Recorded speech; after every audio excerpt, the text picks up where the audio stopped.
I'm Josh Light with PoliticIt.com here in Indiana with Shelli Yoder. She's running for Congress as a Democrat in District 9. How you doing today, Shelli? Great, Josh. Good to be here. Thanks for meeting with us. So tell us, Shelli, big differences between you and Congressman Young. Big difference, probably the biggest of them all, is I got into this race to fight for middle-class, hardworking Hoosier families, and by the votes and by what's the priorities of my opponent, it seems like he's just fighting for the 1% and maybe on a good day the 2%, top 2%. And how has your experience prepared you for Congress? I have advanced degrees, a Master's of Counseling and Human Services from IU, a Master's degree in Divinity from Vanderbilt University, and I've used these degrees to lead nonprofits and better the lives of individuals and communities. I've had a good deal of experience in creating budgets, managing those budgets while making a real difference in fulfilling a mission, and I've been successful in all those fronts, and that I think is a pretty good background to serve people in the 9th District. Shelli, what's happening to the middle class right now, and how do we fix it?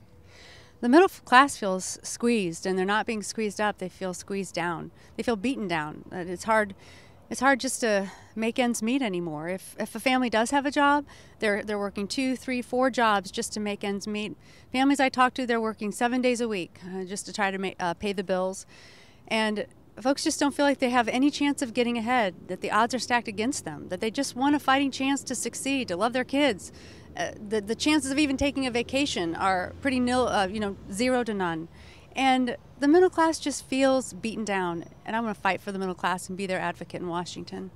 What's wrong with the economy, and how do we fix it?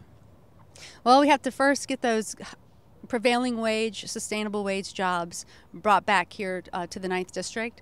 Something that we've been talking about throughout this entire campaign, and we can do that by making certain that we pull together business leaders, the school systems there, public-private relationships, that we can find out community by community in the 9th District, from Palmyra to Marengo to Ellettsville to Franklin, that we can find out what do communities need in order for them to succeed and excel, and how can, as their representative, how can I be a partner in that so they can have what they need to serve their community well.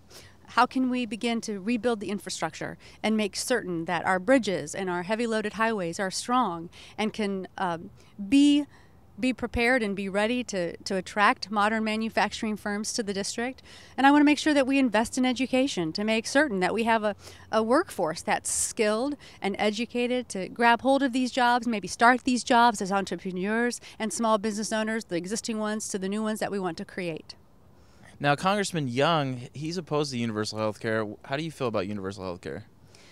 Well, what we're talking about is, well, what are we going to do with the Affordable Care Act? And that is, that's what's before us now. My opponent has worked to repeal it 33 times, and I think it's time to find a way to make it work for the people. As I travel throughout this district, from as far north as Greenwood all the way down to the Ohio River to communities like Floyd's Knobs, people are being impacted positively by the effects of this insurance reform and patient protection act that is really helping protect the consumer. Being able to have your kids on health insurance, on your health insurance policy until the age of 16. When young people are either in college or trying to start their career, if they don't have access to health care, let them stay on their parents' health care programs. Being able to provide health care if you have a pre-existing condition.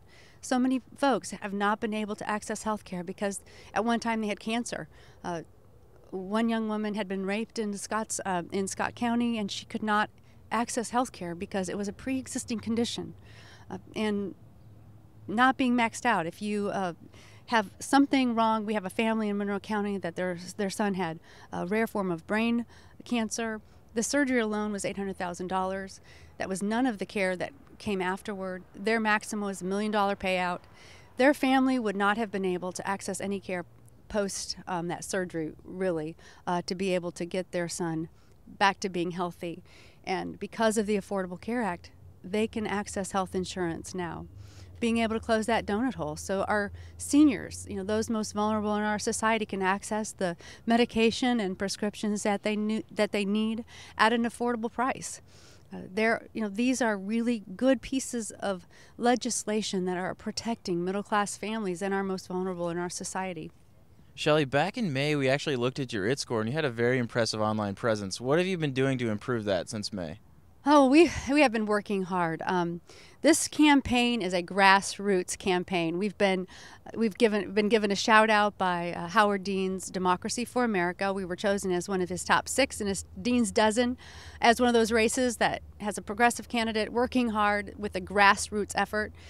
And we've been making certain that we can't keep yard signs in the office or any of the offices, the satellite offices that we have throughout the district. They are just, people want them, people are hungry for them. What I love is I love traveling throughout the district and just seeing one lonely, coming up to a house, and that's the sign they have in their yard. It's such an honor to see that little Shelli Yoder for Congress sign.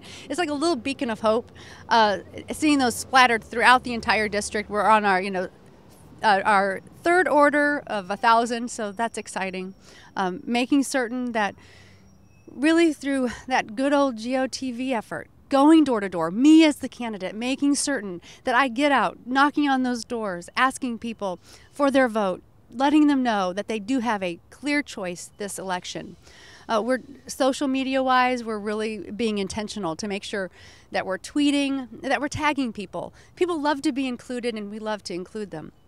We try to make videos when we can at a very, hopefully at no cost, putting together photos from all the parades that we are literally running in, that I literally run in to meet as many constituents as I possibly can, piecing them together with music that you want people to feel a part of the campaign, and really just making certain that we can get as much earned media as we can. We've been pounding the pavement there. Every little town we go into, we want to make certain that we stop by and say hello to the newspapers, the little radio stations, the ones that are still hard, working so hard.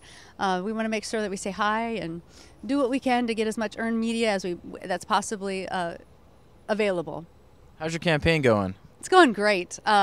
First of all, we're having fun, and when you can say that 30 days out, I think you've accomplished something. We still have a lot of energy. I think that also says something, and I'm very pleased with the campaign. Just the kind of campaign that we've been able to lead, and the accomplishment that here's a district that lots of folks said was absolutely unwinnable, and we've turned a lot of heads and raised a lot of eyebrows. And so I'm just so proud of the staff, the multitude of volunteers that we have throughout this district. I think we have it's actually over 200 volunteers that are actively participating. So just the amount of enthusiasm that we've heard throughout the district from folks that maybe had disengaged from the democratic process and are once again getting involved because they believe in change, and they want change, and they see it in this campaign and in my candidacy. Where can people go to learn more about you? They can go to ShelliYoderForCongress.com. It's funny because I always think, why do we say www? Where else are they going? So it's ShelliYoderForCongress.com. They can join us on Twitter, Yoder for Congress, Yoder for the number Congress. And our website, of course, but Facebook. Like Facebook. Come join us on Facebook. Have fun. Be part of the conversation. Be part of the enthusiasm. Be part of this campaign. We'd love to have even more participation throughout the country to feel like they can identify with somebody who's never run before but wants to make a difference in our district. Thanks, Shelli. Thank you, Josh.